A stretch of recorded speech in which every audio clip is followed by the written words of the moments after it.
It's been a while since I've made some sausage, but I've got a good one for you guys today, the Texas Red Hot. Stay tuned.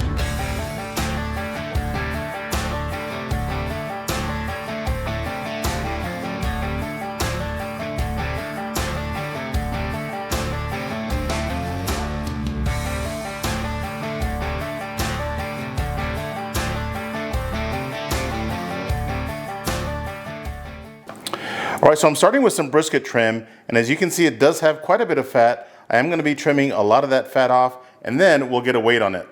Check out my brand new 8-inch black chef's knife from Dow Strong. This is part of the Valhalla series, and I got to tell you, this is razor sharp. So this black knife is titanium coated, it's hand sharpened, and it's a well-balanced knife as well. Alright, so I'm just going to trim off some of this fat. Remember that you want about a 70-30 ratio, meaning 70% meat, 30% fat.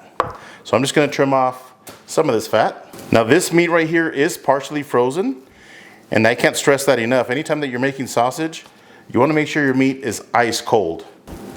So when you're trimming, you also want to make sure that the pieces are small enough to go down the throat of your grinder. So if you have a small grinder, make sure your pieces are nice and small, but I've got a large grinder and I can leave these in pretty big chunks. Alright, so I've got all of my brisket trim cleaned up, and I've got 10.4 pounds of brisket trim.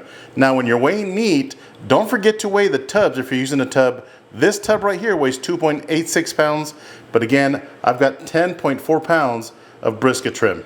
Alright, so next I got a 10-pound bone-in pork butt, so I'm just going to cut this up as well and remove the bone. So on pork butts, you don't have to trim any of the fat. These come naturally at 70-30%. Again, 70% meat, 30% fat.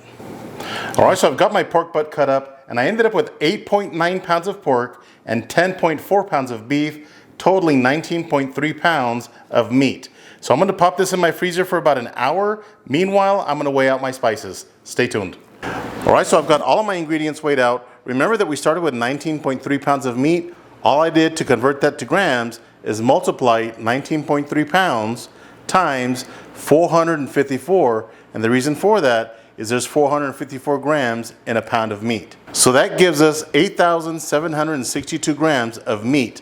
Now these percentages are a percentage of this weight right here. So kosher salt, 1.1% of 8,762 grams is 97 grams. Pepper, I'm using 62 grams.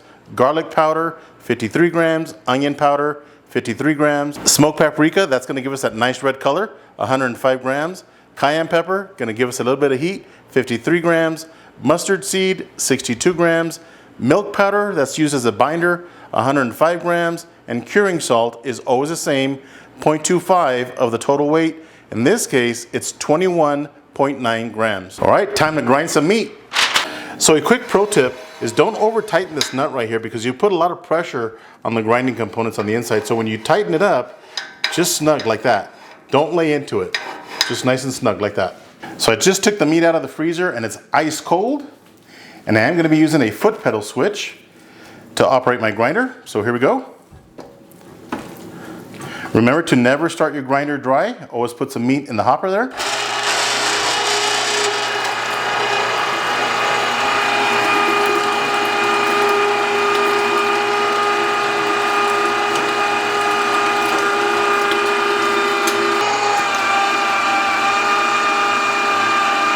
Alright, so I've got my 50-pound mixer attached to my grinder. Now I'm just going to load up all of this ground meat.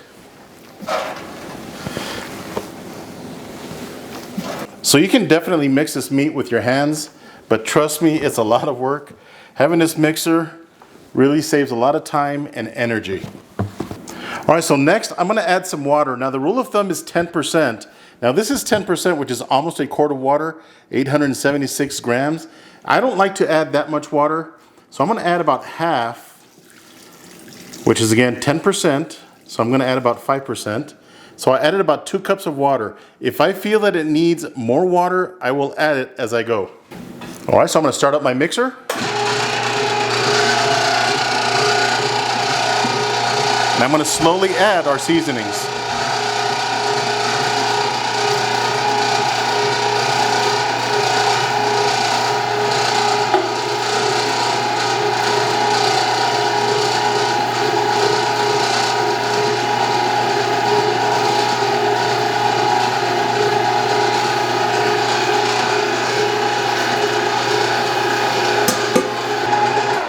All right, so the meat does look a little bit dry, so I'm gonna add another cup of water.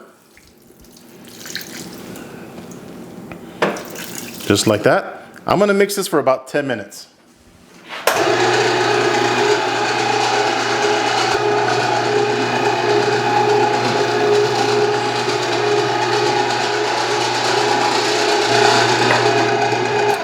All right, and just like that, it's been 10 minutes. Let's check our meat and see if it's nice and sticky. That is absolutely perfect. All right, so next I'm just gonna load up my stuffer canister.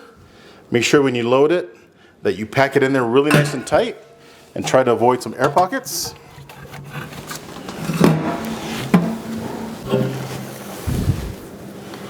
All right, so I've got my canister loaded on my electric stuffer from meat, and it does come with a foot pedal, so I'm just gonna lower down the piston. All right, so at this point, I just want to get the meat to the tip of the horn. That way we avoid any air pockets. All right, just like that. All right, so next we're going to grab our hog casings.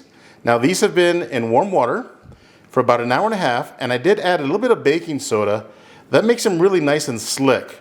So what I'm going to do is grab the end of one of my casings, stick 2 fingers in the casing like this, and scoop up some of that water.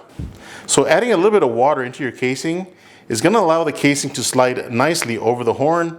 Plus it also rinses out any additional salt that was inside the casing. Next, I'm going to load up our casing on our horn. Just like that. So one of the questions that I always get is, where do I get my casings and what brand do I use? Well, I'm using these Van Hessen brand, and I get these from PS Seasoning. Check them out at the link below and get yourself a nice discount. Now these casings are natural hog casings, and you can also get sheep casings for breakfast sausage. All right, so we reached the end of our casing. All I'm going to do is tie a simple overhand knot close to the tip, just like that. Pull it really nice and tight. So another quick pro tip is slide your casing towards the tip of the horn. What happens if you leave your casing in the back, sometimes this will stretch out and cause a blowout. All right, let's stuff our casings.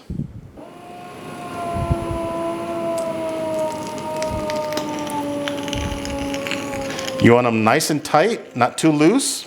And if you do get an air pocket, we can take care of that here in a minute. Man, I tell you, it is nice to have an electric stuffer. Way easier. All right, so I'm going to stuff up these casings and I'll bring you guys right back.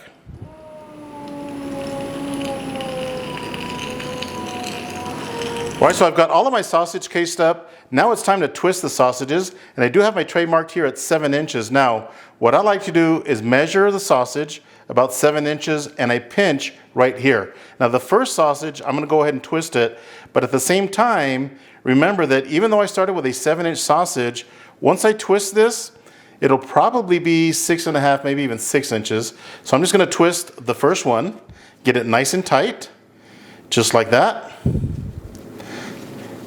Now I often get asked, how come my casings are chewy? Well, it starts right here. You got to make sure that your casing is really nice and tight. You don't want to lose casing on your sausage. So next, again, I'm going to measure 7 inches, and I'm going to pinch right here at 7 inches. I'm going to measure another 7 inches. I'm not going to twist this one. I'm going to twist this one right here. Again, pinch at 7 inches and twist this one. When I twist this one, this casing right here is going to get tight. So here we go. See that? So it's twisting the casing on both sausages. Just like that. Really nice and tight. Next, measure 7 inches. Don't twist this one. Measure 7 inches and twist this one right here.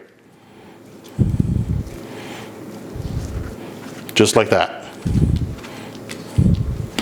So I'm going to twist up the rest of these, and I'll bring you guys right back.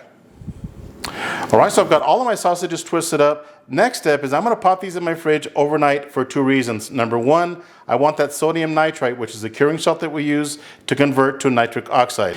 And number 2, that cold air that's inside the fridge is really going to dry up these casings and develop a nice pellicle so that the smoke has something to stick to. All right, so one other thing that I wanted to share with you guys, one of the questions that I often get is what I do with my leftover casings. Do I toss them? No, I save them. So all I do is pull them out of the water. I'm gonna throw them into a Ziploc bag. Next, I'm just gonna add a ton of salt. I'm using kosher salt, but any salt will work.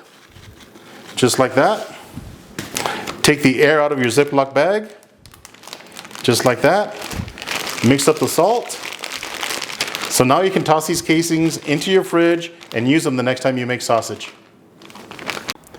All right, so we're outside and I got my ProMax 100S from Pro Smoker running at 120 degrees. Let's load up our sausages. So if you guys are into making sausage and you want to cold smoke sausage the right way, using one of these smokehouses from Pro Smoker is one of the absolute best ways to do that. So as far as I know, there's not a pellet smoker out there that'll run consistently at 120 degrees. Now, can you cold smoke sausages on an offset smoker? Yes, you can. I've done it before. It's a little challenging, but trust me, using a smokehouse like this makes it a lot easier. You got plenty of space, and I've got 4 racks of sausage. Here's rack number 2. All right, here's rack number 3. Now, just in case you guys are wondering, yes, you can absolutely hang sausages in this smoker. In fact, if you guys haven't seen my summer sausage video, check that one out. All right, so I'm gonna close the top door. All right, so Pro Smoker recently came out with wood chips for their smokers, and I've had these wood chips soaking for about 30 minutes. Now these are pecan chips, and I'm just gonna grab a handful, shake off the excess water. Now the reason you wanna pre-soak these is because if these chips are dry, they will catch fire, and you don't want that. All right, so I'm gonna open up my exhaust about 1/4 of the way. So at this first stage, all I'm doing is trying to dry up the sausage, and I want that moisture to evaporate out of this exhaust. I'm also going to open up the intake about 1/4 of the way, just like that. I'm going to open up that bottom door. So as you can see, our burner is getting nice and hot. So I'm going to place my pan with my wood chips right on top of that burner. I'm going to close the door, and I'll see you guys in about 1 hour. Stay tuned. All right, and just like that, it's been 1 hour. Let's take a look at our sausages.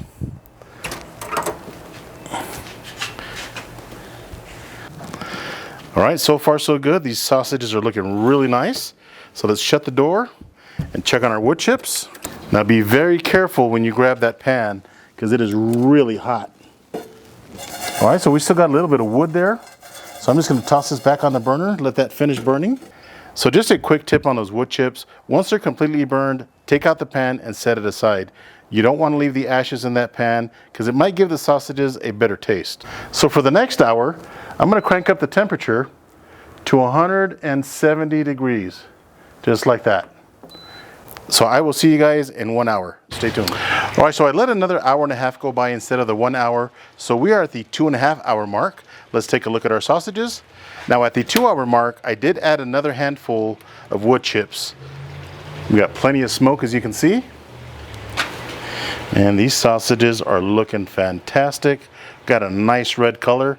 I almost want to flip them because they're nice and red on the bottom side and still not a whole lot of color on the top. So I think I'm going to flip these. All right, so I flipped the sausages and I also moved the rack. So the rack that was on the top is now on the bottom and vice versa. All right, so I'm going to increase the temperature. So I've got to go from smoke mode to cook mode. So I'm just going to hit this button right here. It says cook mode right there. 225 degrees is what I want. Hit that center button. I'm going to shut the door. I'm looking for 150 degrees internal. I'll see you guys in a bit. All right, so the sausages are ready and the total cook time was right at 4 hours. They hit 150 degrees internal. So now we got to ice them down. So I've got my meat lug full of ice. Just going to add some water. All right, so I'm going to throw in my sausages, ice them down, stop that cooking process.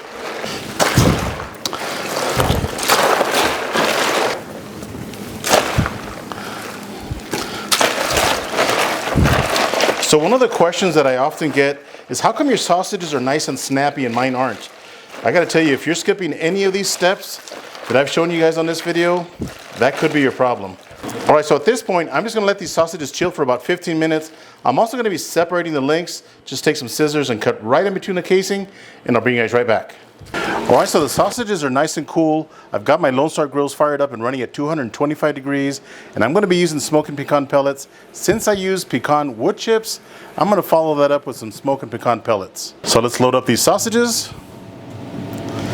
So all I'm doing at this point is I'm reheating the sausages. I want an internal temperature of 150 degrees. Once they hit that, I'll see you guys inside. Stay tuned. All right, so the sausages are finally ready, and they only took about 25 minutes to come up to 150 degrees. Now, one thing you'll notice right out of the gate is how nice and red these sausages are compared to when they first went in the smoker. They are looking fantastic. So the sausages will get another layer of smoke that second time you smoke them and get this really nice deep red color.